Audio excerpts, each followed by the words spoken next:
काम करनी बंद कर दी थी तो लोग अन्ना के पास जाते कि अन्ना बताओ हम कैसे हो चौकन्ना, और अन्ना ने कहा उस्मान तारिक से मैं बताता हूं, मैंने सपोर्ट किया था पॉज का, लेकिन अब मैं तुमको रामबाण इलाज देता हूं, और अन्ना ने दिया। अन्ना कहे कि उस्मान तारिक जो है आते हैं, फिर ढेला फेंकने के पहले पॉज लेते।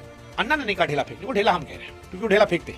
मतलब Usman with all due respect, शक्ल से वो खूंखार लग रहे हैं, लेकिन जब उनकी बातचीत सुनी मैंने तो he seems to be a decent guy, अच्छे इंसान लग रहे हैं। सहजता से, सरलता से, सलीके से उन्होंने अपनी बात रखी। बट एक सच ये भी है, क्रिकेट में सहजता, सलीका दूसरी बात है, क्या वो एक्शन उनका ढीला है। सो बीच बीच में तो है, बीच बीच में उनका एक्शन है वो केदार जाधव वाला है, लेकिन बीच बीच में जो वो पॉज करके और फिर ये करते हैं वो ढेले पे आता है और उस पर निगाहें सबकी है। और इंडिया से मैच है तो हमारी निगाहें तो और ज्यादा उस पर लगी पड़ी हैं। बट फिलहाल कहानी यही है कि अन्ना ने चौकन्ना करते हुए एक लाइन बताई कि भैया देखो, बल्लेबाज जो है अगर हट जाए तो खेला हो जाए।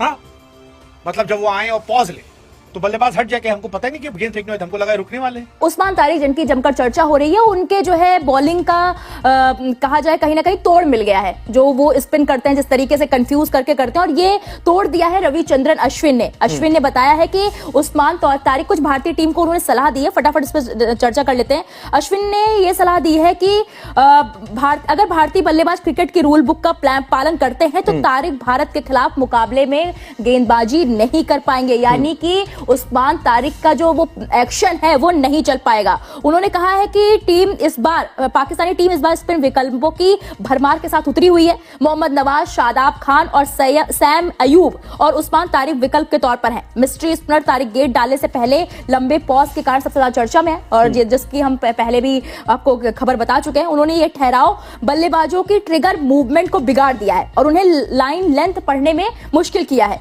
हालांकि अश्विन यहां तक कह चुके हैं कि तारिक का ये एक्शन नियमों के दायरे में, उन्होंने कहा कि अगर कोई गेंदबाज सामान्य एक्शन बदलकर अचानक रुक जाए तो ये अवैध माना जा सकता है। लेकिन तारिक के मामले में ये पॉज उनके प्राकृतिक एक्शन का हिस्सा है, इसलिए इसे गलत नहीं कहा जा सकता। जो चेकिंग की बात हमने की थी इससे पहले वाली खबर में चेकिंग के बारे में बताया था। केविन पीटरसन कहते हैं कि रुकना गेंदबाजी के नियम में नहीं है, उस्मान का एक्शन अवैध है, ऐसा कहना है रिकी पॉन्टिंग का। अब आर अश्विन ने साफ साफ कहा कि अगर वो रुकते हैं तो फिर आप भी रुक जाना, आप भी बैटिंग मत करना, क्योंकि ये तो नियम में ही आता है ना कि जब गेंदबाज रुके तो आप भी रुक जाइए। ऐसी कोई समस्या है ही नहीं कि जैसे ही उस्मान ने 2 सेकंड का पॉज लिया तो फिर आप भी रुक जाना।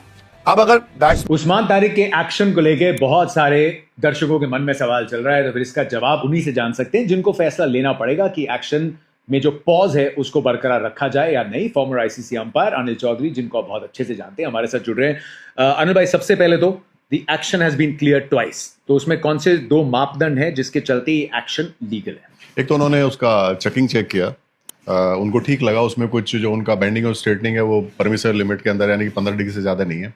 उनका रिलीज पॉइंट शोल्डर से ऊपर है, तो वो भी प्रॉब्लम नहीं है। प्रॉब्लम पॉज वाली है।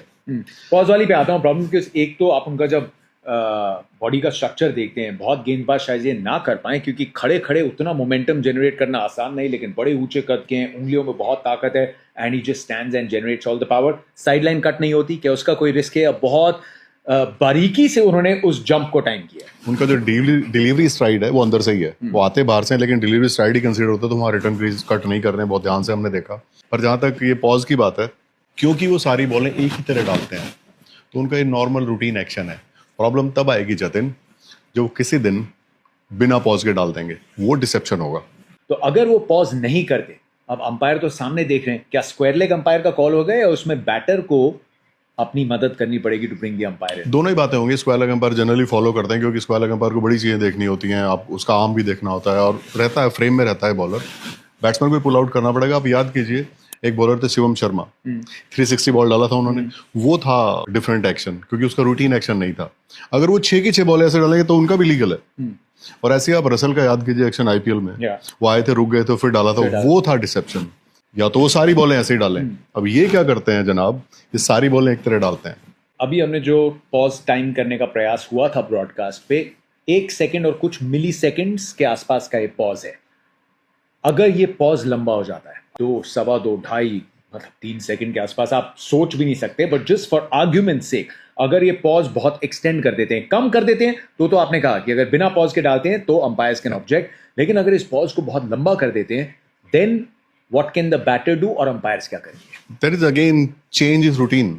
सो वो भी ऑब्वियस चेंज होने की वजह से वो भी उसी कैटेगरी में आएगा।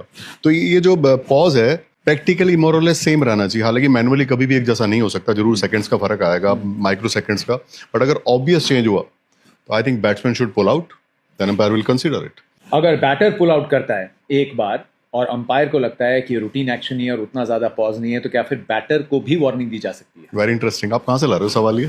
सर आधे घंटे से डिस्कस कर रहे हैं। उसमें ये भी नौबत आ सकती है कि अगर अंपायर्स को लगे, क्या होगा कि जनरली दोनों अंपायर भी बात करेंगे, टीवी अंपायर भी इंटरवीन करेगा और अंपायर को लगेगा सब कुछ वैसा ही है, कुछ मेजर चेंज नहीं है एक्शन में, उल्टे बैट्समैन को वार्निंग हो जाएगी टाइम वेस्टिंग की।